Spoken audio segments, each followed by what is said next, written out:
Warahmatullahi wabarakatuh. Waalaikumsalam warahmatullahi wabarakatuh. Bismillahirrahmanirrahim. Alhamdulillahirabbil alamin.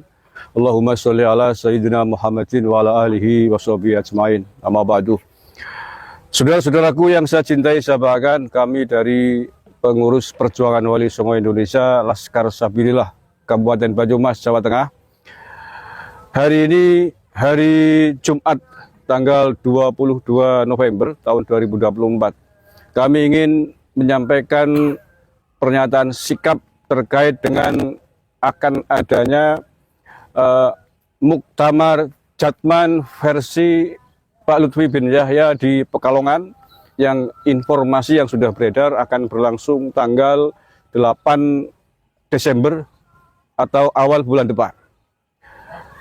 Kami juga telah mendengar bahwa pengurus besar Nahdlatul Ulama dalam pernyataan sikapnya telah menegaskan bahwa kepengurusan Jatman di bawah Lutfi bin Yahya telah didemisioner, telah habis masa jabatannya.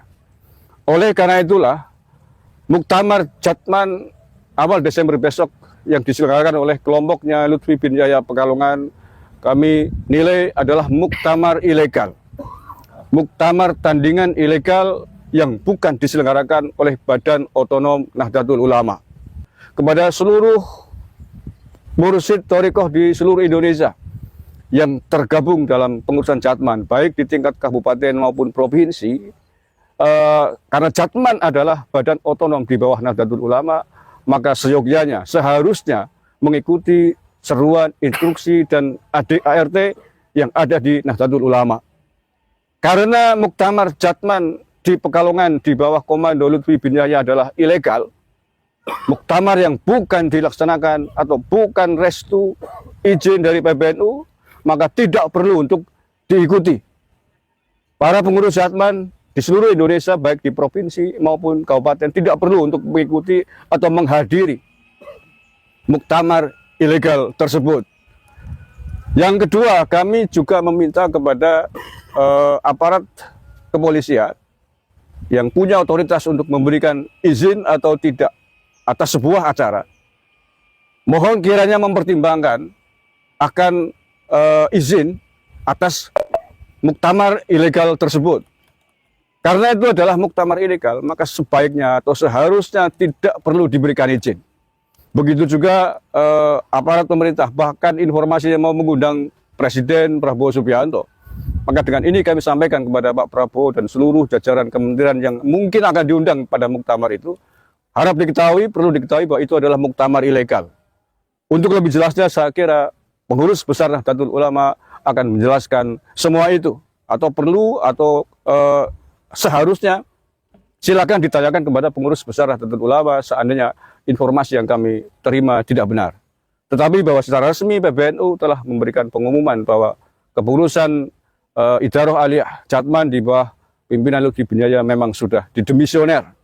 Maka muktamar tersebut adalah muktamar tandingan yang tidak sah.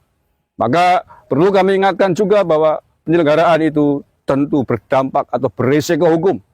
Siapapun yang menghadiri acara tersebut dari kelompok kalangan pengurus Jatman, maka layak patut kita sebut, kita duga bersekongkol, bersekutu dalam kegiatan yang melanggar hukum. Kemudian kami Perjuangan Wali Songo Indonesia Laskar Sabilillah Kabupaten Banyumas, bila diperlukan, bila dibutuhkan, siap bersama dengan pasukan Banser dari seluruh Indonesia. Siap bersama dengan TNI Polri untuk menjaga kondusivitas keamanan bangsa dan negara. PWI Laskar Sabilillah Kabupaten Banyumas bila diperlukan bersama pasukan Banser untuk ke Pekalongan misalkan, untuk mencegah kegiatan-kegiatan ilegal. Saya kira kita semuanya siap ya. Kita siap ya. Demi bangsa dan negara, demi aturan yang harus ditegakkan, maka kegiatan-kegiatan ilegal yang dilaksanakan oleh siapapun, termasuk oleh pengurus Jatman, maka pemerintah harus menghentikannya. Aparat keamanan tidak boleh memberikan izin kepada kegiatan-kegiatan yang tidak sah. Aparat keamanan, pemerintah harus memberikan contoh kepada kita semuanya bahwa kegiatan-kegiatan yang tidak sah, tidak perlu, dan tidak boleh diberikan izin. Saya kira itu poin-poin pernyataan sikap dari kami, Perjuangan Wali Songo, Laskar Sabilillah Kabupaten Banyumas, terkait dengan isu akan dilaksanakannya Muktamar Jatman ilegal di Pekalongan, Jawa Tengah pada tanggal 8 Desember 2024 atau beberapa minggu lagi. Terima kasih. Saya akhiri. Assalamualaikum warahmatullahi wabarakatuh. Waalaikumsalam warahmatullahi wabarakatuh. Siapa kita? Laskar Sabilillah Banyumas. Siapa kita? Laskar Sabilillah Banyumas. Siapa kita? Laskar Sabilillah Banyumas. NKRI, Harga mati. Pancasila, Nusantara. Ini kita. Gir, orang minggir.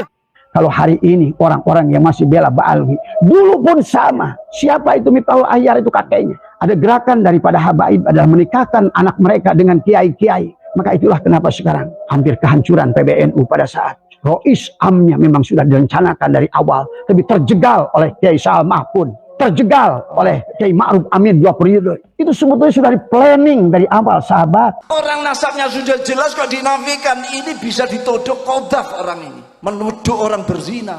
Nah kalau nasab sudah nyambung ratusan tahun, tiba-tiba dibohongkan, dianggap palsu dan sebagainya, ini kodaf. Di saat sedang sidang ahwa, saya dipanggil Nusron Wahid. Nusron mengatakan begini, tolong sampaikan, saat ini sedang sidang ahwa, kemungkinan besar Rois Am Kiai Miftah lagi. Dan Kiai Miftah saat itu sudah bilang, sebelumnya sudah bilang, kalau saya tapi Rois Am lagi, saya punya hak veto untuk menolak Kiai Said sebagai calon ketua PBNU berikutnya. Betapa ngototnya kakek yang satu ini ingin jadi Rois Am, Rois Awam. Betul, pengakuan dia memang awam, dia itu nggak ngerti apa-apa. Darahnya sudah tertutup semuanya. Ini adalah Rois Awam. Al-Fakir Miftahul Akhyar sangat layak mendapat gelar Rois Awam, Rois Am KW3. Kok koyok iyo ini manusia dari mana Rois Am itu? Saya ini layaknya Rois Awam atau Rois Am yang KW3. Dan itu pernah saya lakukan waktu saya jadi Rois Suriah di Jawa Timur. Saya pernah menolak menggunakan hak veto itu terhadap salah satu calon. Karena tradisi NU, Bapak-Bapak dan Ibu sekalian, itu biasanya setelah terpilih Rois Am, begitu mau pemilihan ketua Tanfiziah, itu ditanyakan apakah ada keberatan atau tidak dari Rois Am. Nah, momen itu, kata Nusron Wahid, saya khawatir akan digunakan oleh Kiai Miftah untuk menolak Kiai Said. Wong cuma Rois Awam saja kok. Saya ini kan Rois Awam atau Rois Am yang KW3. Kenapa? Bukan tidak punya ilmu, tapi nur ilmu, ainul basirah, su'aul basirah, hakul basirah sudah tertutup pada dirinya. Ini semua adalah akibat jebakan daripada Ba'alwi. Maka ini sudah bagus-bagus malah mau dipisah, mau dipecah. Kita ya curiga, jangan-jangan di belakangnya ada jeragani yang memang mau utak-atik ini biar pecah kita. Nggak usah marah kepada yang masih menolak, karena mereka juga tetap melawan Anda. Mereka dulu melawan adalah kakeknya Gus Abbas. Mereka dulu melawan kakeknya Hasan Asy'ari. Jadi tidak bisa kita menyamakan semua. Inilah fakta bahwa sesungguhnya manusia itu adalah hanya akan saling titis menitis. Orang tuanya, darah orang tuanya akan mengalir turun ke bawah. Mengobarkan amarah, dakwanya penuh dengan kebencian dan kemarahan. Ini sudah ada tanda-tanda yang seperti itu. Itu bukan sikap Nahdlatul Ulama. Kalau Nahdlatul Ulama dicaci maki orang, justru dimaafkan, diajak mereka, ditunjukkan kebenaran. Nahdlatul Ulama terkenal pemaaf, bukan malah memendam marah kebencian. Maka sekarang ditemukan buku. Ternyata Hadrat Hasyim Asy'ari sudah mengatakan, karena zaman Hadrat Hasyim Asy'ari juga masalah nasab ini udah panas. Kemudian Hadrat Hasyim Asy'ari menuliskan dalam kitab, silakan Anda cari kitabnya. Akhirnya menjadi kebencian. Akhirnya yang ada hanya marah. Belum para buzzer-buzzernya yang ada di mana-mana itu. Selalu ada pengkhianat bangsa dari setiap zaman. Bangsa yang dari dulunya pengkhianat pada Nusantara, menjadikan walana-walana ireng dari dulu. Maka sekarang anak-anaknya curiannya, darahnya itu juga akan ireng. Wajah anak ini ada stempel setannya. Berarti anak ini cikal bakal perpecahan di dalam Islam.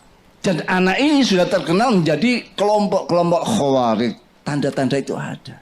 Penolakan kebenaran. Semua orang sedunia, mufti sedunia, kalau menfatwakan Ba'alawi itu sahih nasabnya, saya tetap menolak. Adalah kita melanjutkan resolusi jihad jilid kedua, melanjutkan perjuangan Kiai Abbas, melanjutkan perjuangan Hadrat Hasyim Asy'ari.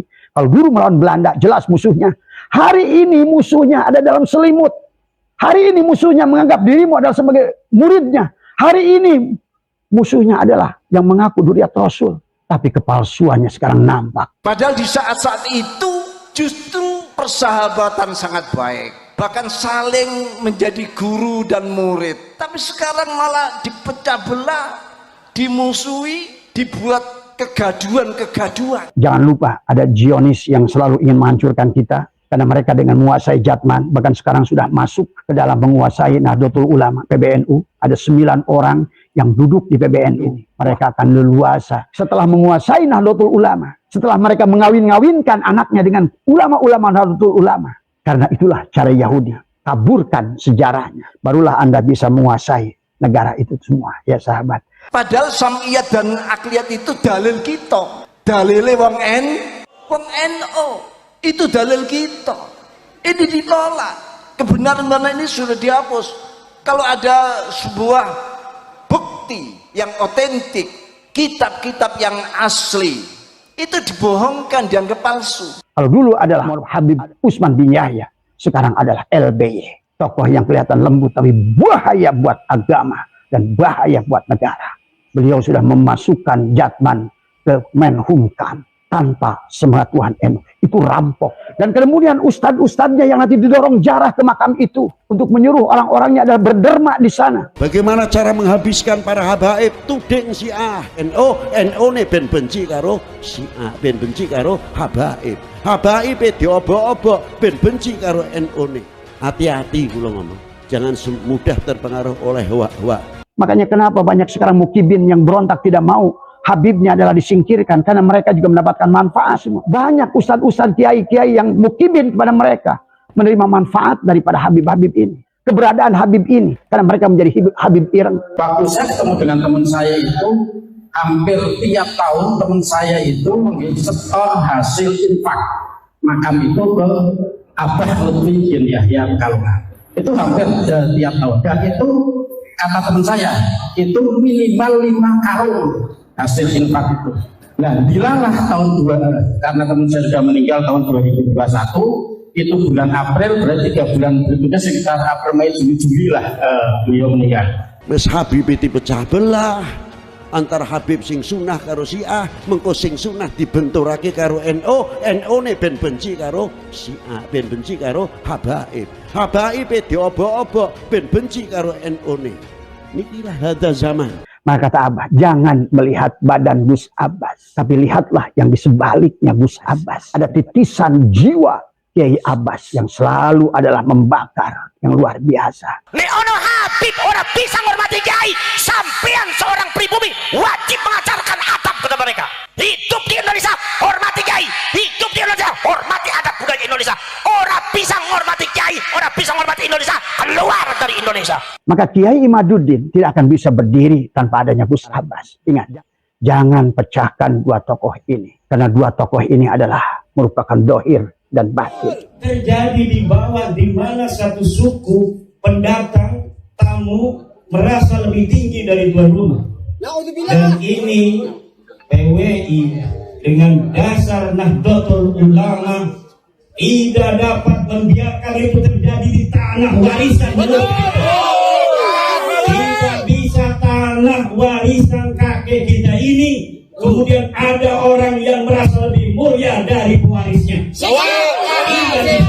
Yang satu ahli nasab, segala ilmu 12 pan, dan Gus Abbas, Abah menyaksikan sendiri, luar biasa. Beliau adalah ahli hadis yang luar biasa, ahli sejarah yang luar biasa. Maka perjuangan Wali Songo adalah dilanjutkan dengan perjuangannya para aulia Allah setelah kemerdekaan, adalah dengan Hadratus Syekh Hasyim Asy'ari, kemudian bersama dengan Gus Abbas. Maka kata Abah, jangan melihat badan Gus Abbas, tapi lihatlah yang di sebaliknya Gus Abbas. Itu tadi, ada Kiai Abbas, ada titisan jiwa Kiai Abbas yang selalu adalah membakar, yang luar biasa. Maka Kiai Imaduddin tidak akan bisa berdiri tanpa adanya Gus Abbas. Jangan pecahkan dua tokoh ini, Abah sarankan. Ingat, jangan pecahkan dua tokoh ini, karena dua tokoh ini adalah merupakan dohir dan batin. Yang satu ahli nasab, ahli segalanya, segala ilmu 12 pan, dan Gus Abbas, Abah menyaksikan sendiri, luar biasa. Beliau adalah ahli hadis yang luar biasa, ahli sejarah yang luar biasa. Selama Abah diskusi di rumah di sini, luar biasa. Maka Abah mencintai dua orang ini. Masya Allah. Inilah kebanggaan Nahdlatul Ulama. Kalau Nahdlah, kebangkitan ulama, maka percayakan pada dua orang ini. Insya Allah. Ya. Maka lihatlah dari dua orang pemuda ini. Muncullah ulama-ulama sepuh yang taslim kepada mereka. Di antara juga adalah Abu Yamuh tadi. Ikut pada mereka. Seolah-olah menjadi pelindung mereka. Profesor Dr. Agil Siroj adalah ikut pada mereka. Gus Muwafiq ikut pada mereka. Kiai Marzuki Mustamar ikut pada mereka. Dan Gus yang lain. Termasuk Mustafa Bistri. Kiai Mustafa Bistri. Ini adalah sebuah, Abah yakin seorang ulama yang memiliki basyirah. Kecuali adalah ulama-ulama yang sudah dikuasai oleh Ba'alwi. Nah inilah yang harus dipahami oleh kita. Ya, jadi Senokorgronya ini diutus untuk menyusup pada Islam. Ya, untuk menghabisi para sayyid dan syarif yang hijrah dari Hijaz saat itu ke Indonesia. Pahami itu. Sayyid dan syariflah yang mereka cari sesungguhnya. Ini ada beberapa misi. Jadi ada misi gereja, ada misi adalah Yahudi, ada mengikut pada di situ semua. Siapa Pasko Dagama itu? Siapa namanya juga adalah Pendeta Santos Domingos yang menjadikan hari dari Ahad menjadi hari Minggu. Hari Minggu kita ini hari Ahad, ya. Allah menyebutnya Ahad, tapi sekarang kita nyaman dengan hari Minggu. Tidak apa-apa lah, kita orang Nahdiyin. Tetapi kita harus paham sejarahnya. Siapa yang merubah hari Ahad menjadi hari Minggu adalah Santos Domingos yang selalu membuat kebakian hari Minggu. Sehingga hari Minggu itu disebut adalah Mingos. Lama-lama adalah menjadi Minggu. Tadi semua hari Minggu ini. Maka juga sama istilah haji yang menciptakan Senokorgronya. Tadi semua. Gelar haji itulah Senokorgronya lah yang menentukannya. Tadi semua. Ya. Jadi Senokorgronya ini punya beberapa misi. Kenapa dia dilahirkan seolah-olah dia datang ke Aceh. Yang dirusak adalah Teku Umar. Cut Nyadin. Tadi semua. Cut Nyadin adalah seorang perempuan yang luar biasa. Pejuang yang luar biasa. Bahkan sebelum ketemu dengan Teku Umar, beliau sudah punya anak satu. Cut Nyadin itu sahabat. Ya. Dan beliau adalah sampai akhir setelah Teku Umar terbunuh. Meninggal dalam perjuangan. Teku Cek Ditiro, Panglima Polim. Semua saat itu, maka Cut Nyadin seolah-olah hijrah ke Sumedang. Sekarang makbarohnya ada di Sumedang. Dan itu baru diketahui 50 tahun, sahabat. 50 tahun setelah kemerdekaan. Kita baru paham siapa wanita tua yang suka mengajarkan ngaji itu di sana. Ternyata beliaulah Cut Nyadin. Tadi semua ya. Walaupun fotonya sudah mulai dipelemburkan dengan sejarah. Abah punya foto-foto Cut Nyadin yang asli. Menggunakan seorang jilbab muslimah yang sangat rapat. Tapi Anda menyaksikan di foto-foto pahlawan Nusantara, Cut Nyadin adalah wanita yang seolah-olah mempertontonkan aurat. Nah inilah kembali sejarah telah banyak diacak-acak di Nusantara ini.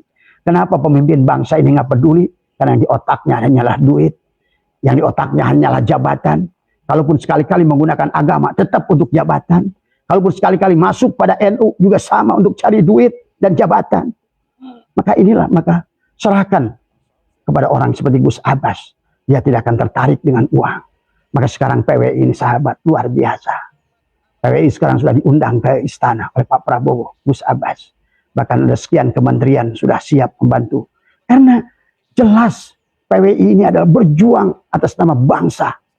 Ingin meluruskan sejarah bangsa. Dan hari ini baru negara sadar. Kalau bukan karena Kiai Imad dan Gus Abbas. Dari mana kita tahu makam dipalsukan? Makam pahlawan dibaalwikan. Dari mana kita tahu? Maka sekarang negara sadar. Tadi semua. Oh, ternyata PWI ini luar biasa. PWI ini berjuang. Bahkan mereka tidak punya duit. Bahkan tidak ada yang datang atrok-atrokan ke pemerintah. Minta duit. Minta sumbangan. Bahkan mereka juga sadar. Kenapa PWI ini dimusuhi oleh beberapa tokoh segelintir Nahdlatul Ulama PBNU tadi semua. Oleh suriahnya. Oleh ketuanya. Karena siapa dua mereka ini? Dari dulu Abah sudah bicara. Hati-hati dengan dua tokoh ini.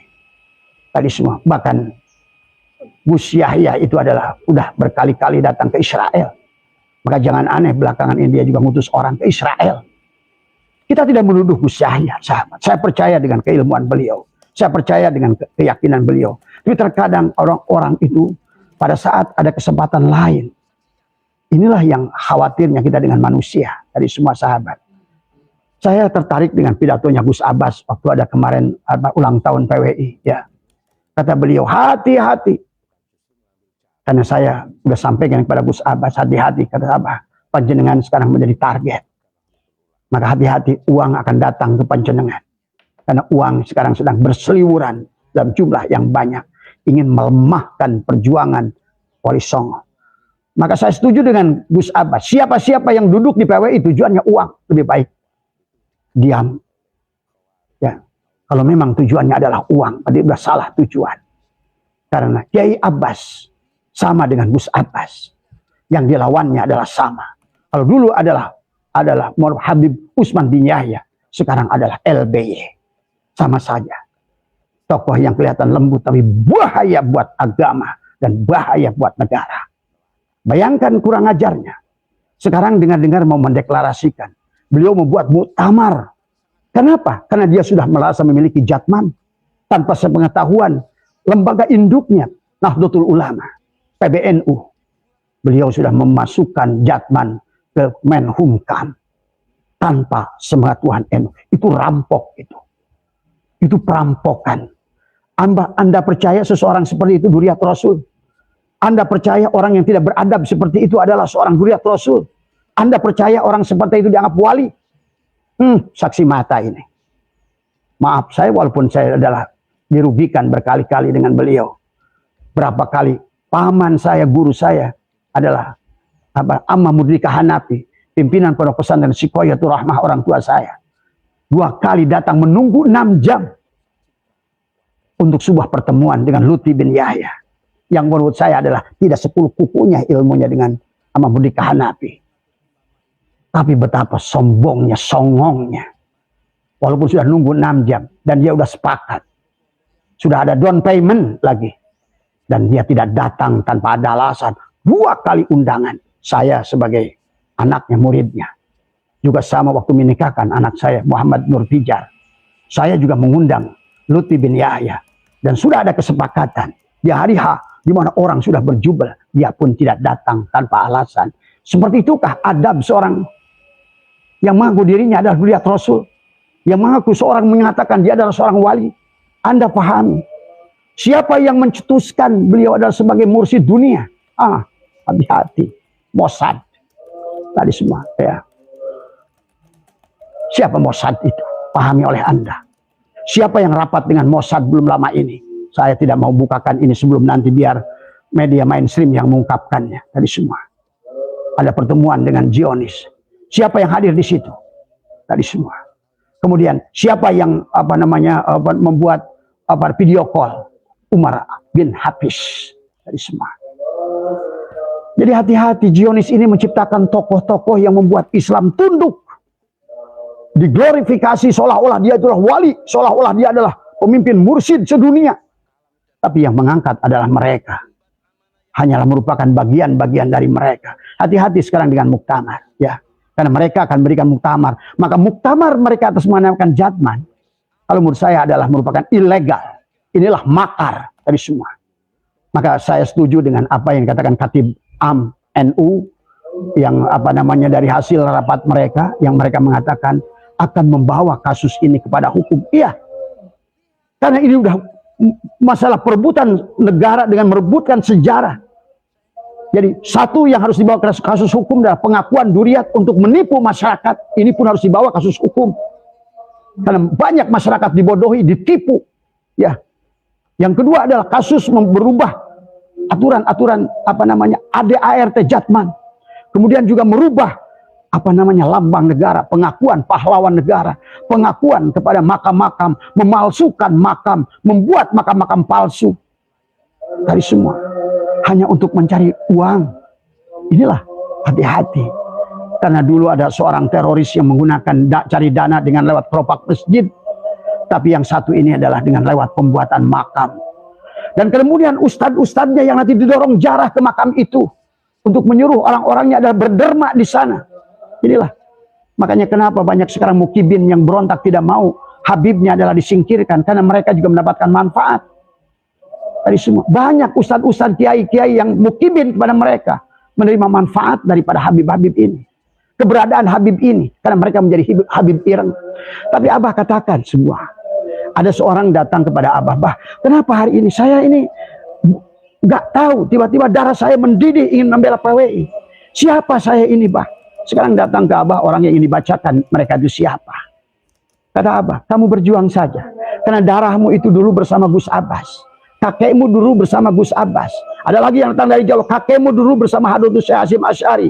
Maka hari ini jiwamu, ruhmu kembali dipanggil untuk melaksanakan resolusi jihad. Jadi jangan tanya siapa dirimu. Ya, begitu saya cinta dengan Gus Abbas.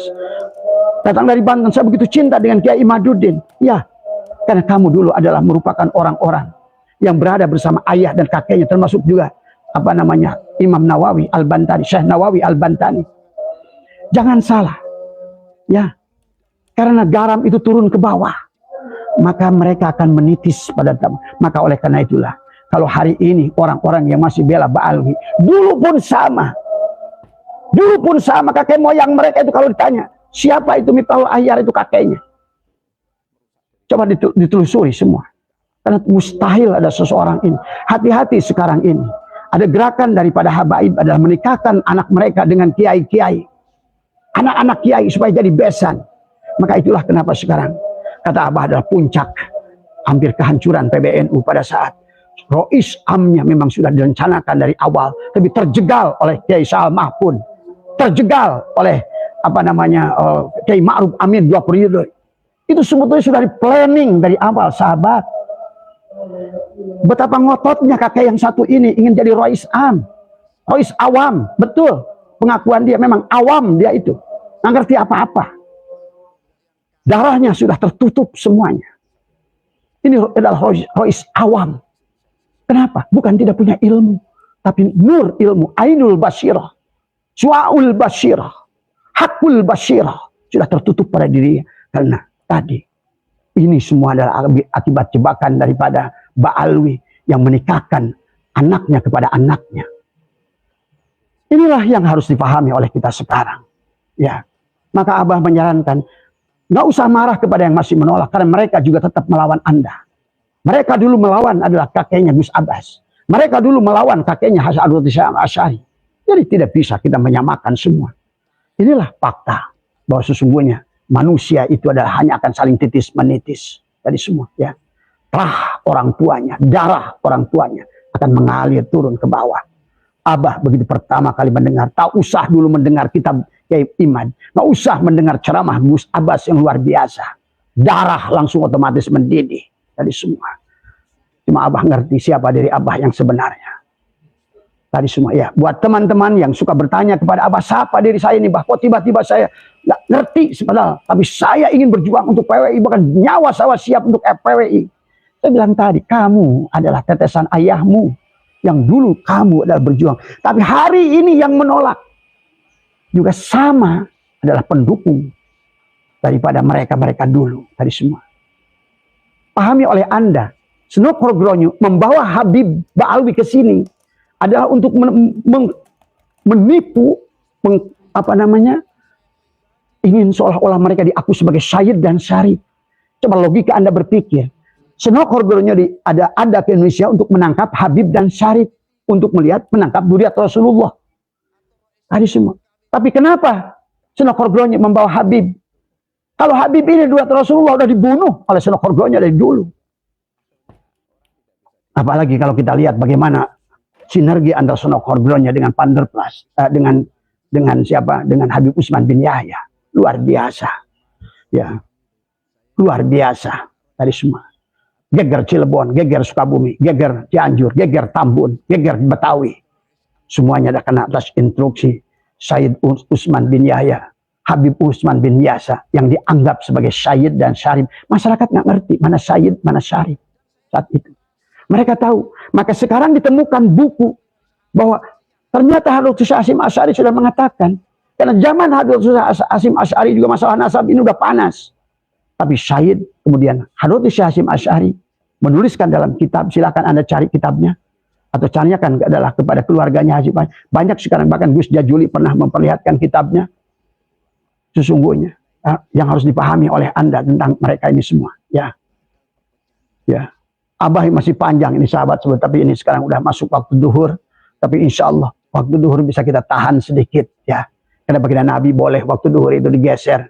Karena panasnya waktu duhur adalah panasnya api neraka. Karena kata Abah juga, mencintai negara, hubbul waton minal iman. Jadi kita ada dua hal, maka yang harus dipegang kita dalam perjuangan Wali Songo ini. Yang pertama adalah kita melanjutkan resolusi jihad jilid kedua. Melanjutkan perjuangan Kiai Abbas, melanjutkan perjuangan Hadratus Hasyim Asy'ari. Kalau dulu melawan Belanda, jelas musuhnya. Hari ini musuhnya ada dalam selimut. Hari ini musuhnya menganggap dirimu adalah sebagai muridnya. Hari ini musuhnya adalah yang mengaku dzurriyyat Rasul. Tapi kepalsuannya sekarang nampak. Tadi semua. Ternyata Lutfi bin Yahya tidak bisa ngaji.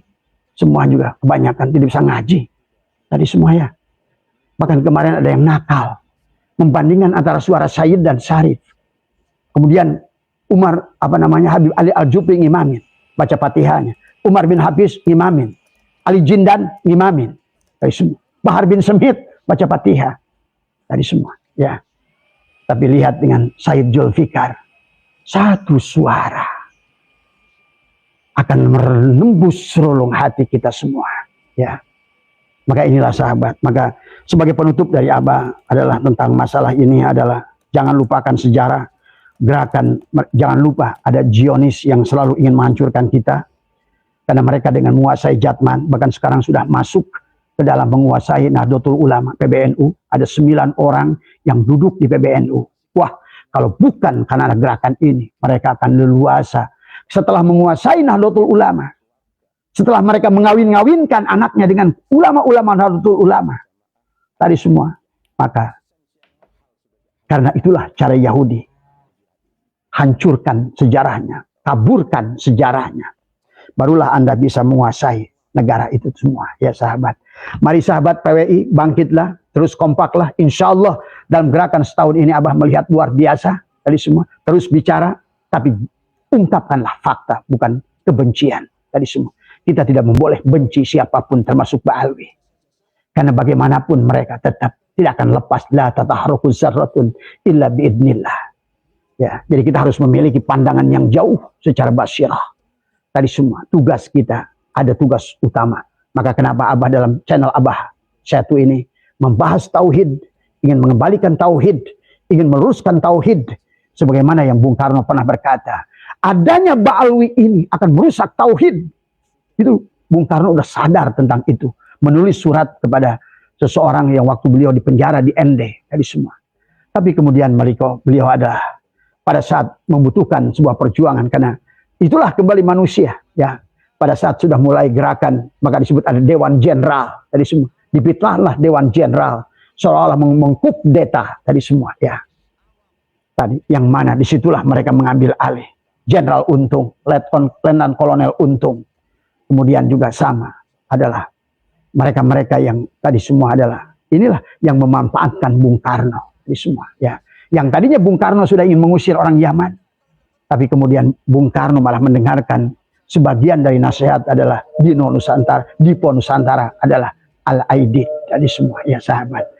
Mudah-mudahan sekali lagi, karena Abah berdiri dengan anak muda, berdiri di sini semua adalah semua, insya Allah semua apapun yang Abah ingin lakukan adalah demi agama yang dibawa oleh Rasulullah SAW, ingin menjaga dzurriyyat Rasulullah SAW.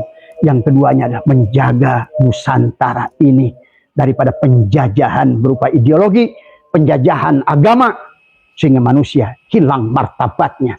Kita sudah keluar dari hukum Islam, hukum Rasulullah. Manusia direndahkan, manusia diinjak, sehingga tidak ada lagi manusia sampai harus mencium kaki manusia yang bernama Habib ini. Tadi semua, ya. Kalau Anda sekarang nanti kebetulan ketemu dengan orang yang mengasongkan kakinya untuk dicium, gigit kakinya. Tadi semua. Kalau perlu palu kakinya. Tadi semua. Maka inilah penghinaan kepada Allah sudah berfirman walaqad karramna bani Adam. Ya. Semoga semuanya punya kesadaran. Tapi kalaupun tetangga Anda, saudara Anda, kiai Anda masih belum sadar. Kalau belum sadar juga, pastilah. Coba tanya, selusuri siapa orang tuanya. Wah, pasti ke situ. Abah nggak tahu. Nah, ya sudahlah, ya. Mudah-mudahan itu saja semua. Jadi juga kepada PWI, jangan berharap seluruh Nusantara akan ikut PWI. Karena akan selalu ada anion dan kation, ada kudu positif, ada kudu negatif. Selalu ada penjahat perang dalam setiap zaman. Ya. Selalu ada pengkhianat bangsa dari setiap zaman. Bangsa yang dari dulunya pengkhianat pada Nusantara. Menjadikan walana ireng dari dulu. Maka sekarang anak-anaknya curiannya, darahnya itu juga akan ireng. Tadi sama, tadi semua ya. Mohon sehat semua, berkah semua. Kita doakan Gus Abbas. Dan jangan coba-coba membanding-banding Gus Abbas dengan siapapun. Jangan ada lagi tulisan di dalam YouTube, ini lebih berani dari Gus Abbas. Ini mulai framing yang gak beres. Tadi semua. Walaupun siapapun yang mulutnya berani berkata lebih hebat dari Gus Abbas, duriatnya tidak lebih hebat dari Gus Abbas. Ingat itu. Ya. Jadi jangan suka sok-sok ingin mendorong seseorang, ingin merusak organisasi, sehingga mendorongkan seseorang punya perasaannya dia sendiri. Tadi semua. Ya. Abah sudah ketemu dengan semua. Kiai Alawi, dengan Gus Abbas. Alhamdulillah ngumpul di satu ini. Abah menyaksikan dohir batin. Ya. Abah percaya kepada dua-duanya. Satu dari keilmuannya. Gus Abbas adalah merupakan titisan darah. Wow, sepak terjang dari Lutfi bin Yahya sangat luar biasa untuk mengecoh PBNU. Dan kini Lutfi bin Yahya infonya sudah dipecat dari kepengurusan Jatman. Namun perlawanan dari Lutfi bin Yahya ini tidak bisa ditolerir oleh PWI Laskar Fisabilillah yang menghimbau agar muktamar yang akan dilaksanakan oleh Lutfi bin Yahya ini seharusnya tidak dilaksanakan. Ini adalah sebuah perlawanan yang sangat luar biasa dari Lutfi. Ketika Nasab Balawi ini dibongkar oleh Kiai Haji Muhyiddin Usman Al-Bantani, kini Lutfi sudah mulai melawan dan ketahuan akan strategi-strategi yang dilakukan oleh Lutfi untuk memecah belah umat. Bagaimana menurut pendapat teman-teman semua? Silahkan lanjut di kolom komentar. Terima kasih selalu support Arman Al-Fatih. Kita jumpa lagi di video selanjutnya. Assalamualaikum warahmatullahi wabarakatuh.